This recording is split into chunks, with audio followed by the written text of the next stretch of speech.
या परिस्थितीत तुम्ही आता म्हणजे सिनेमॅटोग्राफी जी आहे त्याच्याबद्दल तुम्ही बोलत होता बेसिकली, आणि त्याचं जे चित्रण झालं आहे, एक सीन येतो तो पाण्याखालचा.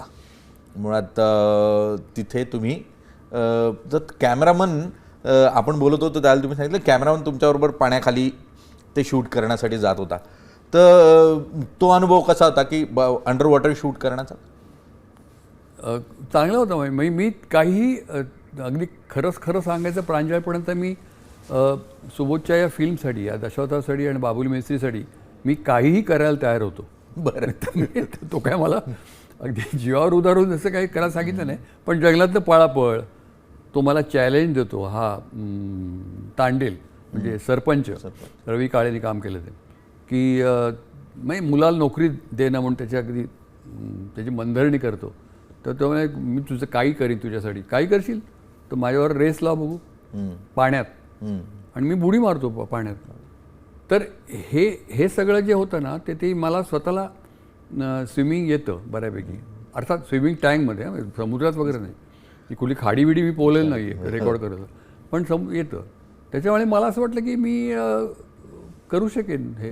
नाही, त्या लोकांनी काळजी पण घेतली, प्रोडक्शन टीमनी, डायरेक्शन टीमनी माझी खूप काळजी घेतली. मला असं पाण्यात फेकून नाही दिलं, जा पोहा असं नाही, ती काळजी घ्यायला होते. पण मी करू शकेन, मला एक कॉन्फिडन्स होता की मी पाण्यातलं हे करू शकेन. पाण्यावर खाडीतलं पाणी, खोल पाणी, उथळ पाणी, नदीतलं पाणी वगैरे ह्या सगळ्यातनं मी पोहू शकलो.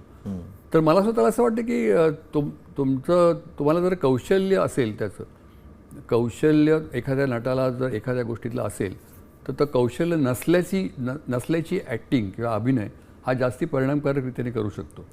नियंत्रण असेल तर नियंत्रण नसल्याची ॲक्टिंग चांगली करता येते. तर त्याच्यामुळे मला मग तो बाबुली बुडायला लागतो पाण्यात, आणि मग तिथे तो दुसऱ्या पॅच्यामध्ये तो अंडर वॉटर जे म्हणतोयस तो त्याला कॅमेरामन वेगळा होता, देवा नव्हता. मग त्याचं पटकन नाव लक्षात येत नाही माझ्या, तर तो कॅमेरा घेऊन खाली गेला आणि त्याचं ते असं नळकांड होतं वरती. तो कहाणी आता एका शॉटवर सुबोध समाधान होईना, तो म्हणून जरा आणखीन बेटर असं म्हणून ते 5-6 वेळाला मला खाली जाऊन श्वास कोंडून खाली जाऊन तसं ते करायला लागलं. म्हणजे तसं त्याच्या चेहऱ्यावर तर रवी काळे म्हणजे त्यांनी काम केलं तांडेलचं, सरपंचाचं, आणि आम्ही दोघे त्या स्वच्छ पाण्यामध्ये जाऊन ते पाणी ॲक्टिंग करून गढूळ केलं पाणी.